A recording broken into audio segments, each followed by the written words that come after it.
तो यहाँ पर कुरिन्थियों के लोगों को लोग क्या क्या बता रहे हैं कि मरे हुओं का जी उठना मतलब पुनरुत्थान, मतलब दोबारा ऐसे जी उठना वो है ही नहीं। पौलुस उनको क्या कर रहा है, पौलुस उनको गाइड कर रहा है। वो कहता है कि अगर पुनरुत्थान है ही नहीं तो फिर हमारा विश्वास करना भी व्यर्थ है, फिर मसीह का प्रचार करना भी, जो हम यीशु मसीह का प्रचार करते हैं वो भी सब व्यर्थ है।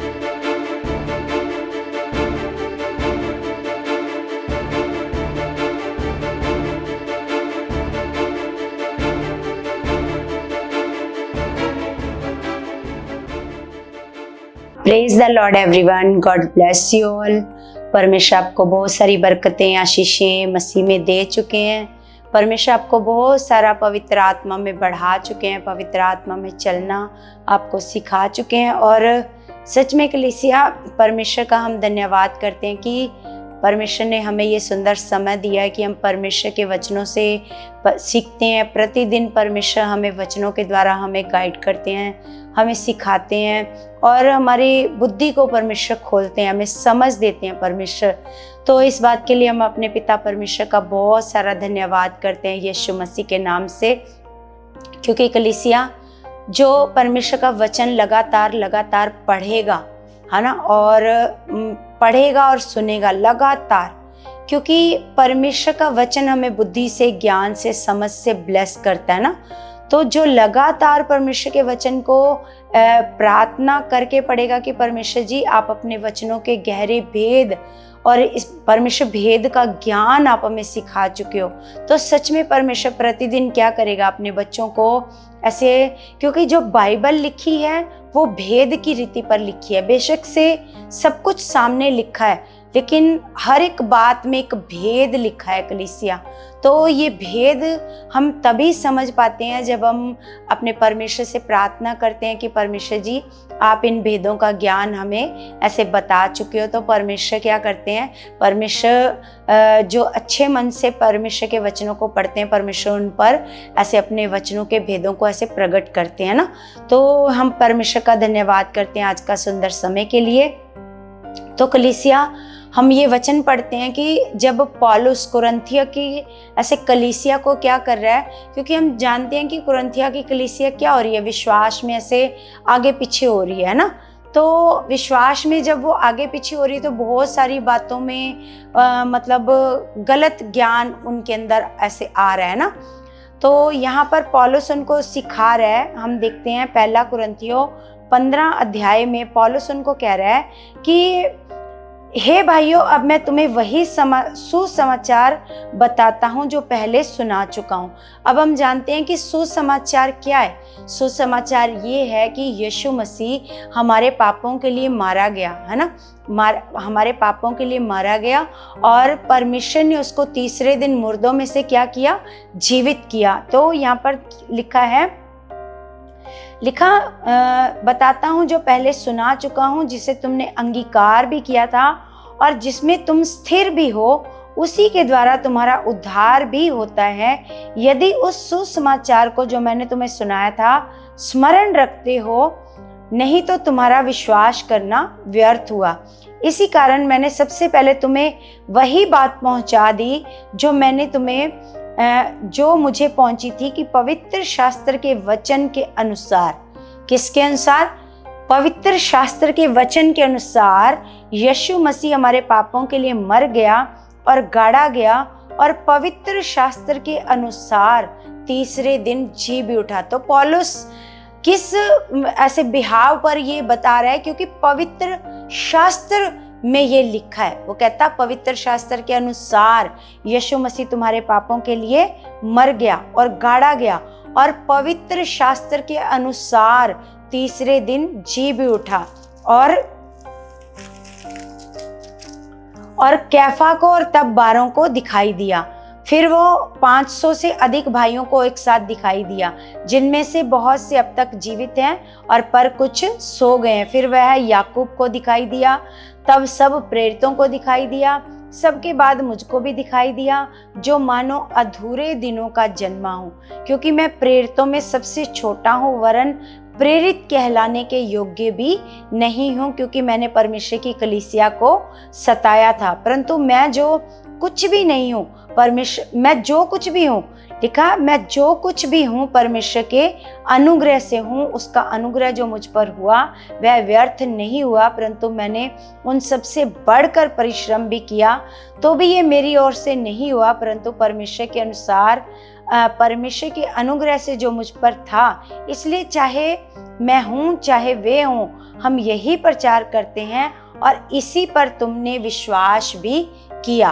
तो सबसे बड़ी बात पौलुस क्या सिखा रहा है? पौलुस सुसमाचार के बारे में बता रहा है कि जब प्रभु यीशु मसीह तुम्हारे पापों के लिए, पवित्र शास्त्र ये कहता है कि यीशु मसीह तुम्हारे पापों के लिए मारा गया और गाड़ा गया और तीसरे दिन मुर्दों में से क्या हुआ?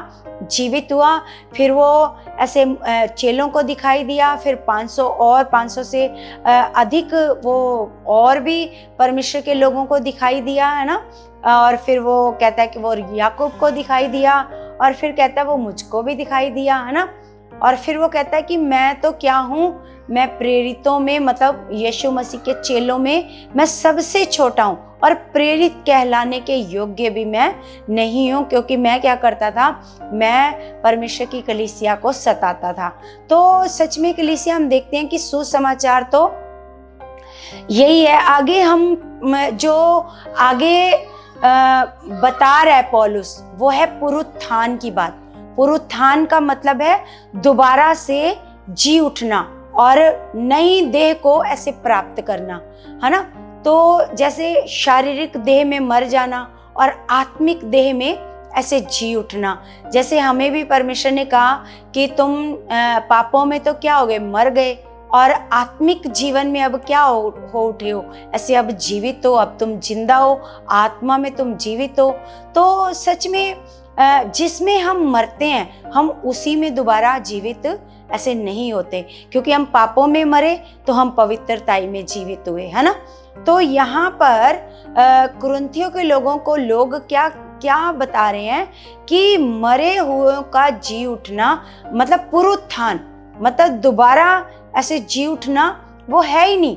तो फिर पौलुस उनको क्या कर रहा है? पौलुस उनको गाइड कर रहा है, परमेश्वर के वचनों से गाइड कर रहा है। वो कहता है कि अगर पुनरुत्थान है ही नहीं तो फिर हमारा विश्वास करना भी व्यर्थ है, फिर मसीह का प्रचार करना भी, जो हम यीशु मसीह का प्रचार करते हैं वो भी सब व्यर्थ है। फिर तुम अभी भी, इसका मतलब तुम पापों में ही हो, है ना। तुम अभी भी पापों से बाहर ही नहीं आए हो, इसका मतलब यही है। अगर यीशु मसीह मर के जी नहीं उठा है तो फिर सब कुछ जो हम विश्वास कर रहे हैं, जो हमारी एक आशा है, वो सब क्या है? वो सब व्यर्थ है। तो यहाँ पर वो बता रहा है आगे लिखा, अगर हम पढ़ते हैं 15 का 20 में, परंतु सचमुच मसीह मुर्दों में से जी उठा है और जो सो गए हैं उनमें वह पहला फल हुआ। क्योंकि जब मनुष्य के द्वारा मृत्यु आई तो मनुष्य ही के द्वारा मरे हुओं का पुनरुत्थान भी आया, है ना। तो यहाँ पर पौलुस उनको बता रहा है कि सचमुच, है ना, सचमुच मसीह मुर्दों में से क्या उठा है? जी उठा है। वो कहता है जब एक मनुष्य के द्वारा, जब पहला मनुष्य आदम, क्योंकि मृत्यु तो पहले मनुष्यों के लिए नहीं थी, है ना। तो मृत्यु किसके द्वारा आई? आदम के द्वारा, जो पहला मनुष्य था। और फिर वो समझा रहा है, क्योंकि आगे लिखा है और पुनरुत्थान, अगर मृत्यु मनुष्य के द्वारा आई है तो पुनरुत्थान भी किसके द्वारा आया है? मनुष्य के द्वारा ही आया है ना। पुनरुत्थान का मतलब दोबारा से ऐसे जी उठना, दोबारा से जी उठना, उसको कहते हैं पुनरुत्थान, है ना। और लिखा है और जैसे आदम में सब मरते हैं वैसे ही मसीह में सब जिलाए जाएंगे, है ना। तो पौलुस ऐसे देखो कितना पवित्र आत्मा के द्वारा लोगों को गाइड कर रहा है कि आदम में सब लोग क्या होते हैं? मरते हैं। जैसे मनुष्य हैं हम लोग, शरीर में हैं, तो इसमें हम क्या करेंगे? ऐसे मरेंगे। आदम में सब मरते हैं और मसीह में सब जिलाए जाएंगे। लिखा, परंतु हर एक अपनी अपनी बारी से पहला फल मसीह, फिर मसीह के आने पर उसके लोग, इसके बाद अंत होगा। उस समय वह सारी प्रधानता और सारा अधिकार और सारा सामर्थ का अंत करके राज्य को परमेश्वर पिता के हाथ में सौंप देगा, क्योंकि जब तक वह अपने बैरियों को अपने पांव तले ना ले आए तब तक उनका राज्य करना अवश्य है। सबसे अंतिम बैरी जो नष्ट किया जाएगा वह मृत्यु है। तो यहाँ पर पौलुस उनको सिखा रहा है कि जब सब कुछ अंत हो जाएगा, जब प्रभु यीशु मसीह आएगा, है ना, तो सब अंत हो जाएगा, तो प्रभु यीशु मसीह क्या करेगा, फिर सब कुछ पिता के हाथों में सौंप देगा। लेकिन अभी सब कुछ किसके हाथों में है?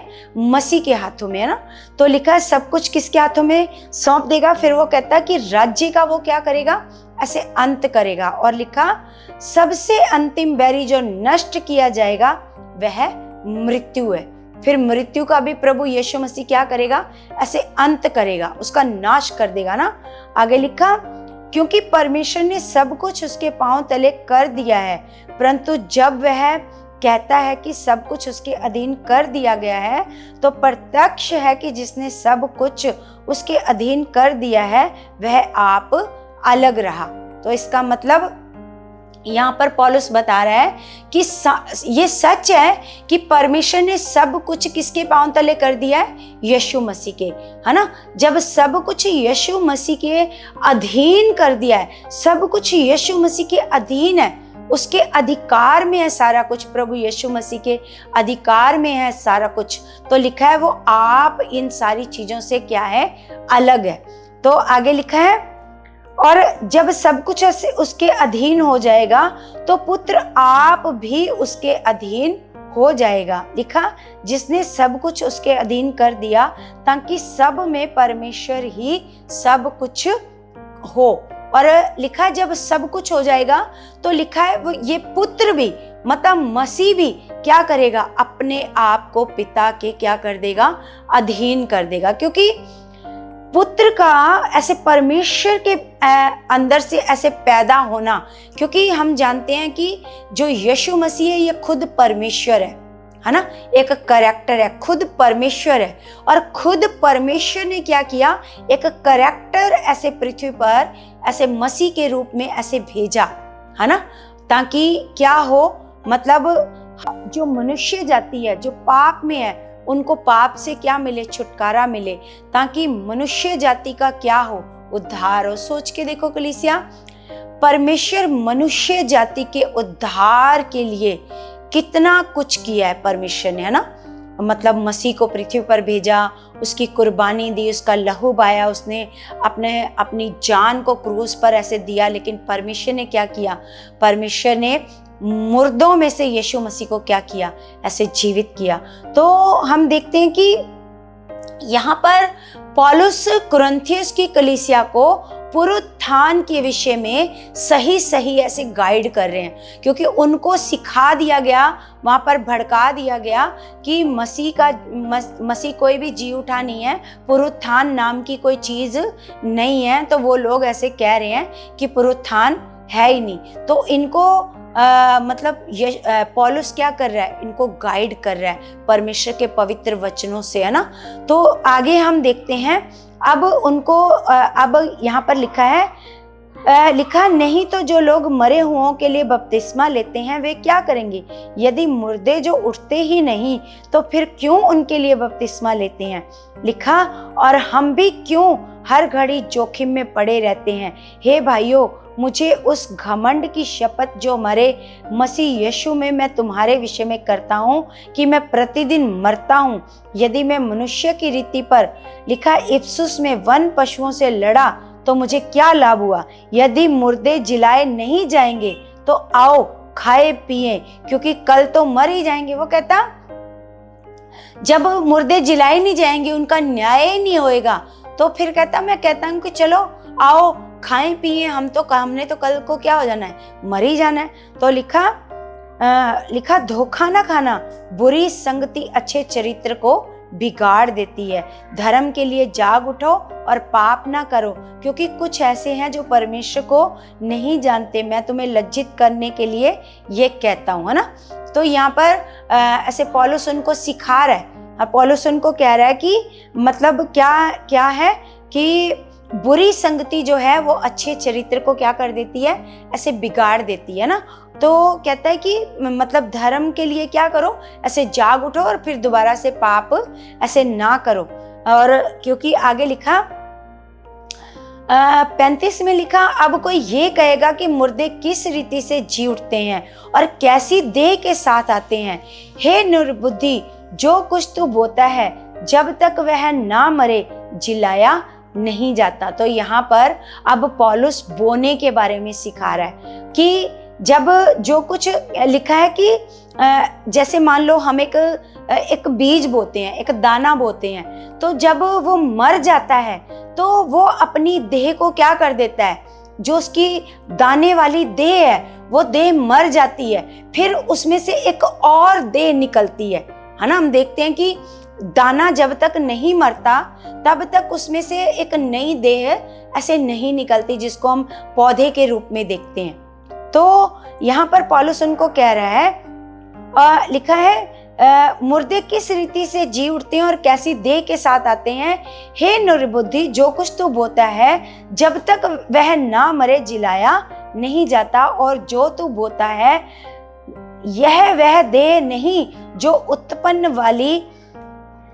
उत्पन्न होने वाली है, परंतु निरा दाना है, चाहे गेहूं का चाहे किसी अनाज का, परंतु परमेश्वर अपनी इच्छा के अनुसार उसको दे देता है ना।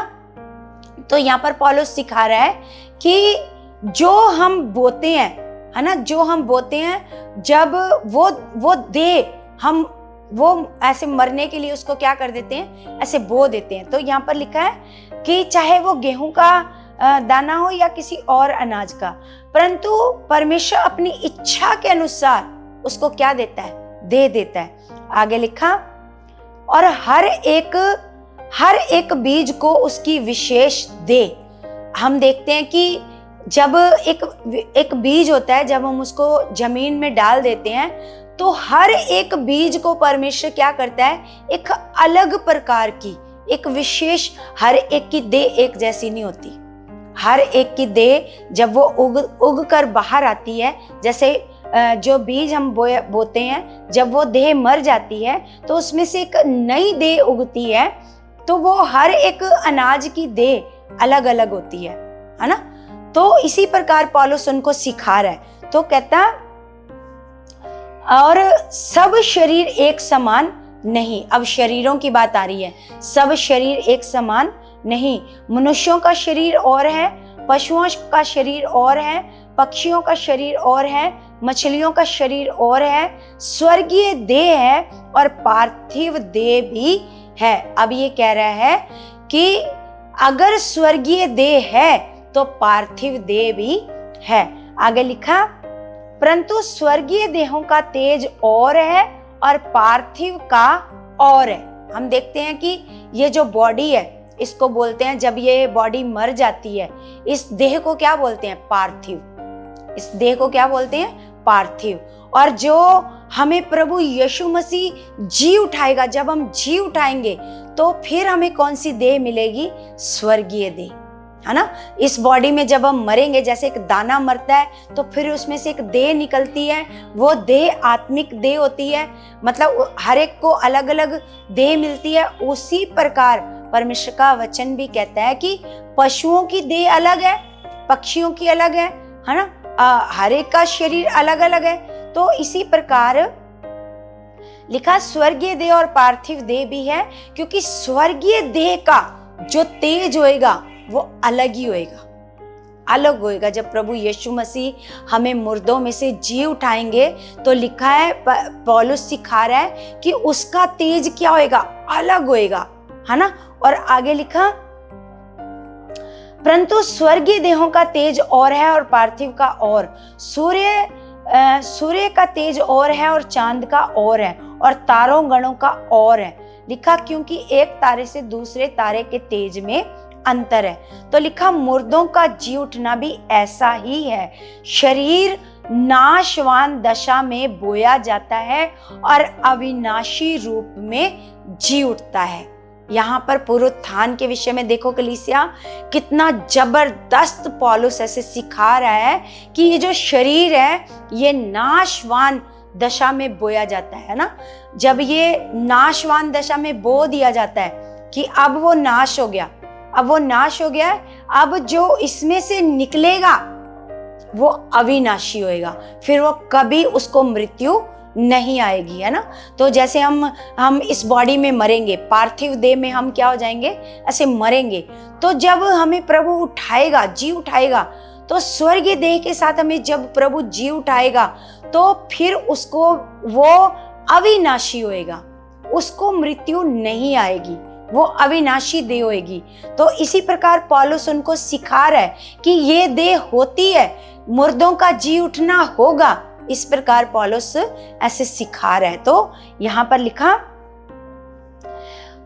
लिखा मुर्दों का जी उठना भी ऐसा ही है। शरीर नाशवान दशा में बोया जाता है और अविनाशी रूप में जी उठता है।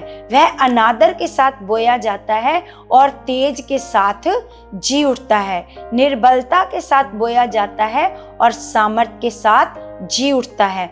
स्वाभाविक देह बोई जाती है और आत्मिक देह जी उठती है। तो देखो कलीसिया, कितना जबरदस्त ज्ञान है जो आज तक आप संसार में नहीं सुनते। संसार में कभी आपने सुना है कि दोबारा जी उठना है हम लोगों ने?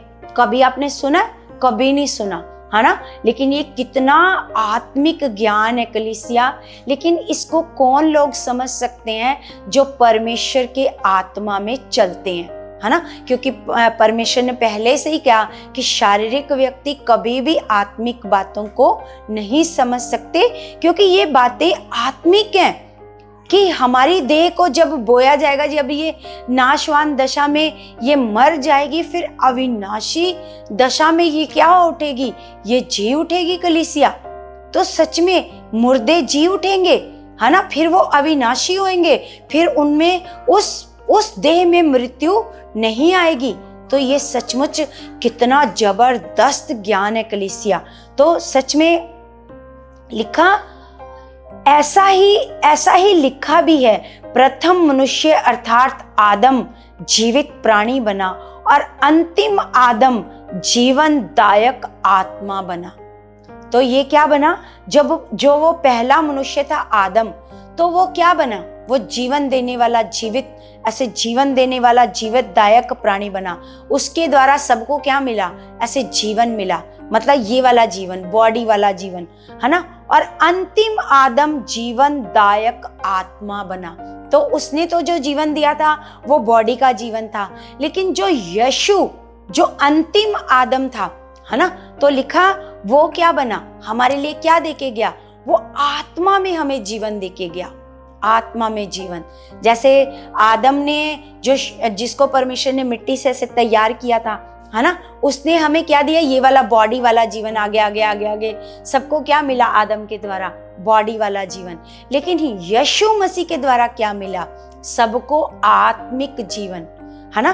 तो ये गहरा ज्ञान है कलीसिया। इस वीडियो को मैं रिक्वेस्ट करती हूँ कि आप एक बार में आपको ये नहीं समझ में आएगा, क्योंकि ये बहुत गहरा ज्ञान है। आपने इस वीडियो को एक बार, दो बार, तीन बार, चार बार लगातार आपने चला करके सुनना है, फिर आपको समझ में आएगा कि ये क्या ज्ञान है, ये क्या पौलुस सिखा रहा है। ये बड़ा जबरदस्त ज्ञान है, क्योंकि अगर ये ज्ञान आप लोगों के पास आ गया तो फिर कभी भी डर आपको सताएगा नहीं।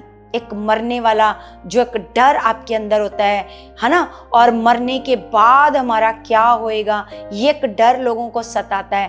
तो ये डर आपके अंदर से ये हमेशा के लिए खत्म हो जाएगा जब ये ज्ञान आपके अंदर आएगा। तो कलीसिया सच में क्योंकि हर एक वीडियो को आपने क्या करना है, क्योंकि एक बार सुनोगे तो गहरा ज्ञान है, नहीं समझ में आएगा, फिर से चलाओ, फिर से चलाओ, फिर से सुनो, फिर से सुनो। जब आप बार बार इस वीडियो को सुनोगे फिर आपको ये ज्ञान क्या आएगा, ऐसे समझ में आएगा। तो आगे लिखा परंतु पहले आत्मिक ना था पर स्वाभाविक था, इसके बाद आत्मिक हुआ। पहले यीशु मसीह के बारे में भी लिखा है, पहले ये क्या नहीं था, आत्मिक नहीं था। पहले जब ये बॉडी में पैदा हुआ तो ये स्वाभाविक ही था। उसके बाद जब ये मुर्दों में से जी उठा तो फिर ये क्या बना, आत्मिक बना। लिखा, प्रथम मनुष्य धरती से अर्थात मिट्टी का था, परंतु दूसरा मनुष्य स्वर्गीय था। जो पहला आदम था उसको परमेश्वर ने कैसे बनाया था, मिट्टी से। लेकिन जो ये दूसरा मनुष्य था उसको परमेश्वर ने कैसे बनाया, फिर दोबारा इसको मिट्टी से नहीं बनाया, कैसे बनाया, स्वर्ग से वचन भेजकर यीशु को ऐसे पैदा किया। तो हम देखते हैं कलीसिया कि पहला जो आदमी था वो मिट्टी का था, लेकिन दूसरा कैसा था, वो स्वर्गीय था। जैसा वह मिट्टी का था वैसे ही वे भी हैं जो मिट्टी के हैं, और जैसा वह स्वर्गीय है वैसे वे भी हैं जो स्वर्गीय हैं, है ना। तो मतलब जो तो केवल मनुष्यों को, आदम को केवल विश्वास करते हैं वो वैसे ही हैं जैसा आदम था, और जो प्रभु यीशु मसीह पर विश्वास करते हैं वे लोग वैसे ही हैं जैसा प्रभु यीशु मसीह है। तो सच में कलीसिया, और आगे लिखा, और जैसे हमने उसका रूप धारण किया जो मिट्टी का था वैसे ही उस स्वर्गीय का रूप भी धारण करेंगे, है ना। जब आदम जो मिट्टी से बना तो उसके द्वारा आगे आगे लोगों को क्या मिला, जीवन मिला, है ना। तो लिखा है जो मिट्टी का था, लिखा अगर हमने वो वाला जीवन लिया तो हम ये वाला जीवन भी अवश्य लेंगे जो स्वर्गीय है ना। लिखा, भाइयों मैं ये कहता हूं कि मांस और लहू परमेश्वर के राज्य के अधिकारी नहीं हो सकते, और ना नाशवान अविनाशी का अधिकारी हो सकता है। देखो मैं तुमसे भेद की बात कहता हूं कि हम सब नहीं सोएंगे परंतु सब बदल जाएंगे, और ये क्षण भर में पलक मारते ही अंतिम तुरी फूंकते ही होगा, क्योंकि तुरी फूंकी जाएगी और मुर्दे अविनाशी दशा में उठाए जाएंगे और हम बदल जाएंगे। क्योंकि अवश्य है कि ये नाशवान देह अविनाशी को पहन ले और ये मरणहार देह अमरता को पहन ले। और जब ये नाशवान अविनाशी को पहन लेगा और ये मरणहार अमरता को पहन लेगा, तब ये वह वचन जो लिखा है पूरा हो जाएगा, जय ने मृत्यु को निगल लिया, हे मृत्यु तेरी जय कहाँ रही, हे मृत्यु तेरा डंक कहाँ रहा। मृत्यु का डंक पाप है और पाप का बल व्यवस्था, परंतु परमेश्वर का धन्यवाद हो जो हमारे प्रभु यीशु मसीह के द्वारा हमें जयवंत करता है। इसलिए हे मेरे प्रिय भाइयों, दृढ़ और अटल रहो और प्रभु के काम में सर्वदा बढ़ते जाओ, क्योंकि ये जानते हो कि तुम्हारा परिश्रम प्रभु में व्यर्थ नहीं है। तो कलीसिया सच में मतलब कितना जबरदस्त ऐसे पौलुस ने जो भेद की बात बताई है, उसने कहा कि हम सब मरेंगे नहीं, हमारी जो देह है वो क्या हो जाएगी, ऐसे बदल जाएगी, है ना, देह बदल जाएगी, है ना। तो लिखा है मरणहार फिर किसको पहन लेगा, अमरता को पहन लेगा। हम सदा के लिए फिर क्या हो जाएंगे, ऐसे अमर हो जाएंगे। तो पौलुस उनको दृढ़ कर रहा है, मजबूत कर रहा है कि हे मेरे भाइयों, तुम क्या करो, प्रभु में जो तुम परिश्रम कर रहे हो वो व्यर्थ ऐसे नहीं है, उस परिश्रम में बढ़ते जाओ, बढ़ोगे, है ना। तो लिखा है तुम मतलब परमेश्वर का हम धन्यवाद करते हैं कि वो हमें प्रभु यीशु मसीह में क्या करता है, जयवंत करता है। तो सच में कलीसिया हम पिता का धन्यवाद करते हैं कि हमें परमेश्वर ने बहुत ऐसे गहरा ऐसे ज्ञान दिया है, ऐसे बुद्धि दी। पौलुस के द्वारा परमेश्वर ने हमें ये ऐसे गहरा ऐसे ज्ञान दिया है कि जब ये हमारी देह ऐसे मरेगी तो इसके बाद हमें स्वर्गीय देह मिलेगी, है ना।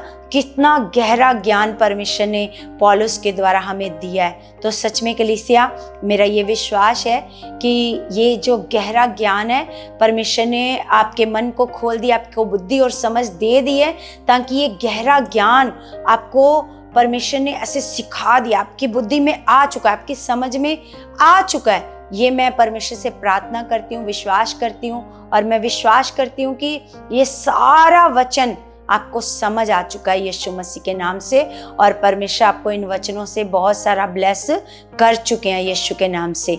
तो कलीसिया, जिस प्रकार हम हर वीडियो में आपसे रिक्वेस्ट करते हैं कि आपने इस चैनल को ज़्यादा से ज़्यादा ऐसे लाइक करना है, शेयर करना है और इसको सब्सक्राइब करना है, और लोगों तक आपने इस चैनल को पहुंचाना है ताकि परमेश्वर का जो ज्ञान है वो लोगों तक पहुंचे कलीसिया। तो ताकि लोग भी परमेश्वर के ज्ञान में बढ़ते जाएं और बिना ज्ञान के कोई भी परमेश्वर का जन नाश ऐसे ना हो। तो कलीसिया, हम सब प्रार्थना में जाते हैं, सब अपने हाथों को उठाएंगे। स्वर्गीय पिता, मैं आपका धन्यवाद करती हूँ मेरे परमेश्वर, आप सर्वशक्तिमान खुदा हो पिता परमेश्वर जी। हम आपका धन्यवाद करते पिता परमेश्वर, आपके तुल्य कोई नहीं है मेरे खुदावन परमेश्वर। धरती और आकाश को आपने अपनी सामर्थ्य से बनाया है मेरे पिताजी। पिता परमेश्वर, हम आपका धन्यवाद करते पिता परमेश्वर जी, जो इतना गहरा ज्ञान आपने हमें दिया परमेश्वर, इसके लिए हम दिल से धन्यवाद करते पिता। आपने हमें बुद्धि दी, समझ दी मेरे परमेश्वर जी। पिता, आपने हमारे मन की आंखों को खोला मेरे खुदा, इसके लिए हम आपका धन्यवाद करते हैं पिता परमेश्वर जी। पिता, मैं आपके बच्चों के लिए भी दुआ करती हूँ पिता, जो जो इस वीडियो को देखेंगे मेरे खुदावन परमेश्वर, उनकी भी आत्मिक आंखें खुल जाएं यीशु के नाम से खुदा, ताकि परमेश्वर ये गहरा ज्ञान खुदा जो भेद की रीति पर है मेरे खुदावन पिता, तेरे बच्चों को समझ आ चुका है यीशु के नाम से खुदा। उनकी आत्मिक आंखें खुल चुकी हैं पिता। मैं विश्वास करती हूँ पिता, जो मैंने प्रार्थना में मांगा है ऐसा हो चुका है यीशु मसीह के नाम से। आमीन आमीन। सबको जय मसीह की।